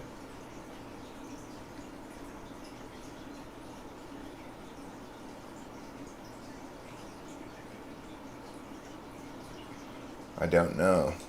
He might be.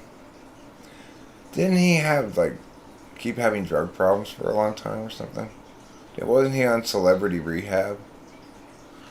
Dr. Drew. We should definitely cast Dr. Drew in the role of a chiropractor. Randy Quaid. Randy Quaid can play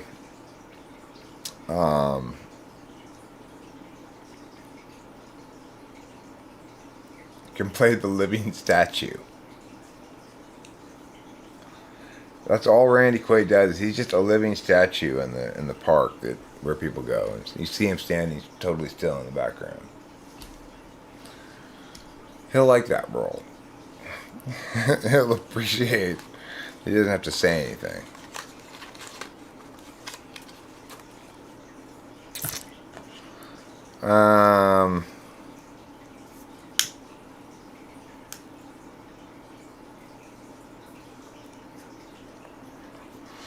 We should definitely cast, what's her name? Whoopi Goldberg or something. Danny Bonaduce has been hosting a morning talk music show on Seattle radio station KZOC since November 14, 2011. Wow. I didn't know that.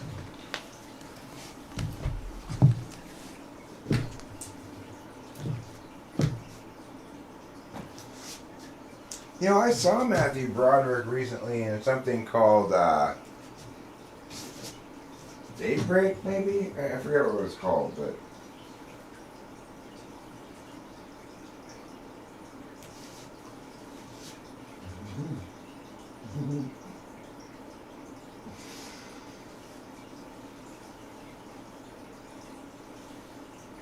See, I think Going to Denny's is the plot of the size of a man's foot part 4. Namely, foot size, the rising.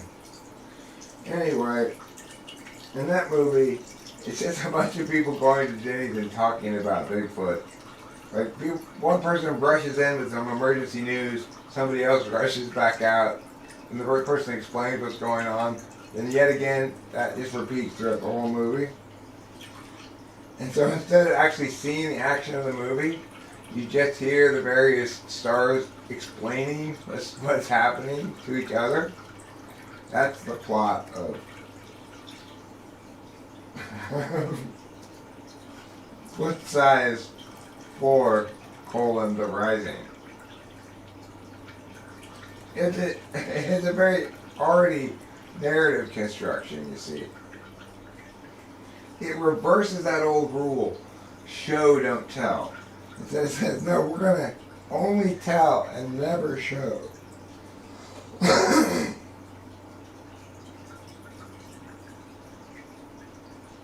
So it's like, you can imagine, Whoopi Goldberg rushes in. She's like, oh my God, I gotta tell you what happened. And Matthew Broderick sitting at the table, well, tell us, Whoopi, what happened. Okay, so the protagonist was running down the street as fast as he could. Go on. The whole movie is structured like that.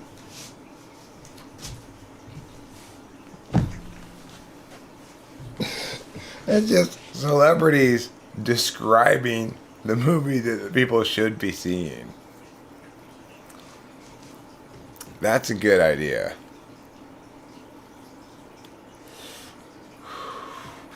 I'm not shitting on Whoopi. She's a small black woman in a giant silver box. If you remember that classic line from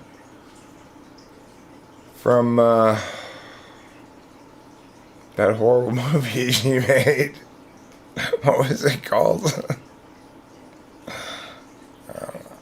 That Singing Nun movie? What was that horrible movie that she made?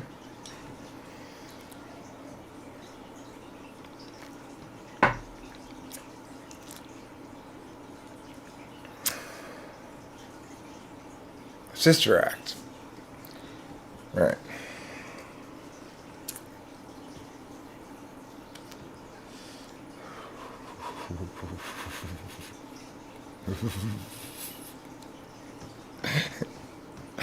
Just all the acting, Jonathan Basanti, is just them with facial expressions and grunts and a lack of dialogue.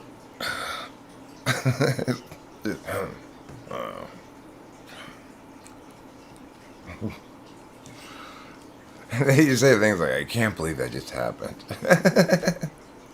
They never explain what it is.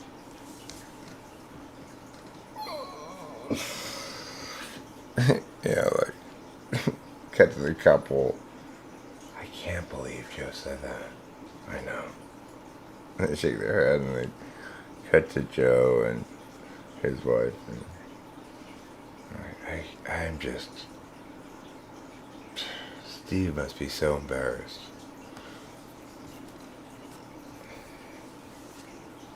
Never any explanation as to what's going on.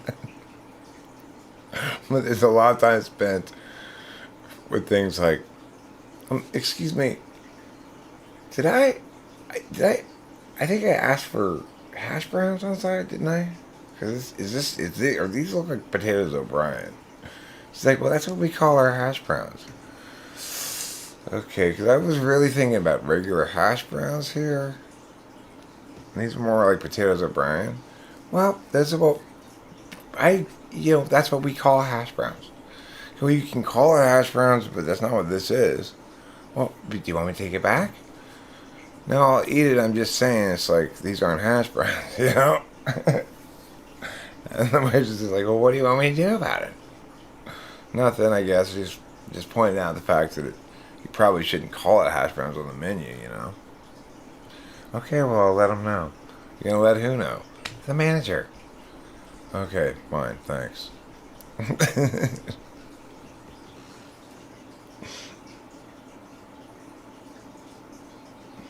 And they cut to one of the other characters having internal dialogue.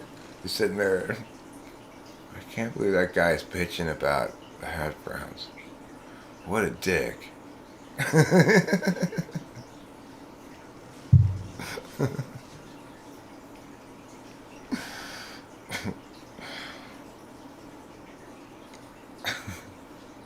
You think Denny's is always out of everything? You know where it's always out of everything.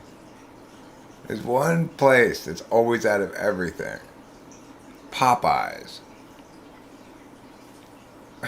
Popeyes is the worst about being out of everything. We would like to get chicken tenders and chicken tenders. Okay, well, we only have the spicy ones. Okay, fine. Or we only have the not spicy ones. Okay, good. That's what we want. Well, we don't have that right now. Okay, well, do you have the chicken sandwiches? Let me check. It's like, okay, Popeyes. Oh, why are you so lame? It's like the things people want to get. Why don't you just have more of them on hand? You should know by now the things you sell most of are the tenders and the chicken sandwiches. So you can always get regular chicken there, but nobody nobody ever gets that, you know?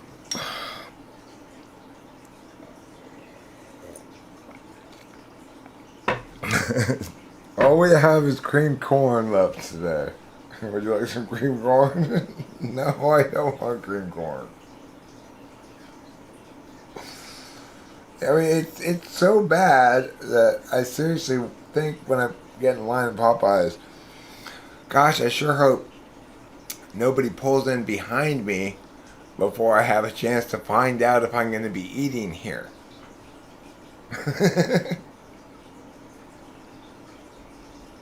But I like it, though. I like Popeyes. Anyway, I find them ridiculous. They're less ridiculous than the Jack in the Box near my house. I was there the other night. It was midnight on Saturday night. Okay, this is this so-called 24-hour drive-through that has the orange cones. The orange cones were out. The drive-through was blocked. They were closed again. They close so often, this Jack in the Box, that they have orange cones right there by the drive-through ready to put there to indicate that they're closed now. At random times, it's like I've never encountered a more poorly run establishment than that Jack in the Box.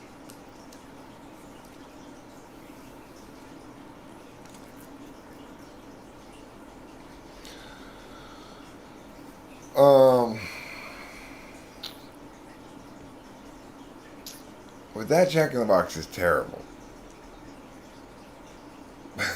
Only Diet Sierra missed.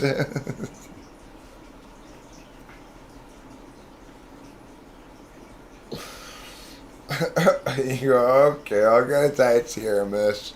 And then we give it to you and it's got like no syrup and it's just carbonated water.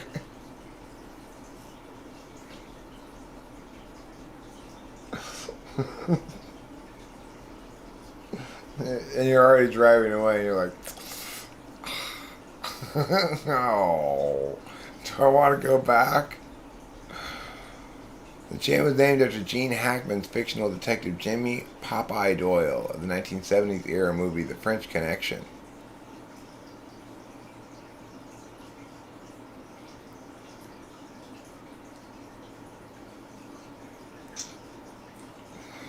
Don't you hate it when you pull out a drive-thru and you taste your drink and it's bad? That's the worst.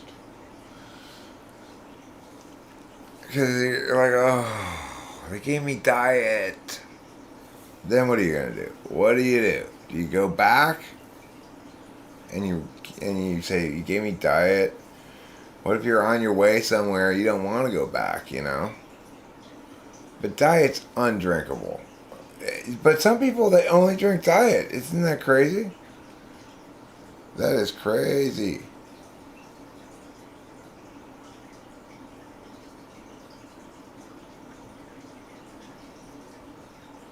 But yeah, if I order like regular Coke and like driving away and I realize it's diet, oh, what a nightmare. You gotta hope that, you gotta hope that you realize that they're giving you diet before you drive away. Aspartame?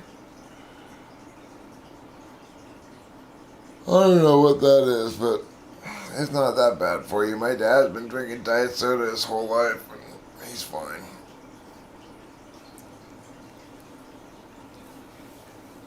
Oh, I think it's about time to go back to bread. Yep. Time to go back to bread.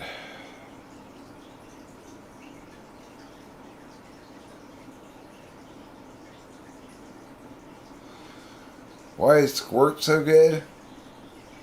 Squirt is good, but I will tell you this. It makes you feel stomach acidy.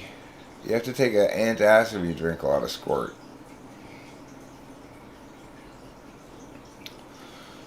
True dat, Eric. True dat. Squirt makes you have stomach acid.